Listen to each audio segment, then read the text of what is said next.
नवरात्रामध्ये दख्खनचा राजा केदारनाथांची कमळ पुष्पाची पूजा मानली जाते.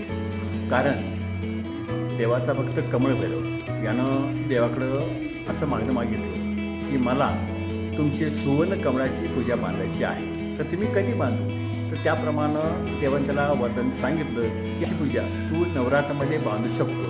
ही सुवर्ण कमळं म्हणजे आपल्या शरीरामध्ये असणारा षडचक्राचे प्रतीक आहे आणि अशी पूजा बांधण्याचा जो मान आहे तो सुद्धा गावकर प्रतिनिधी यांना असतो.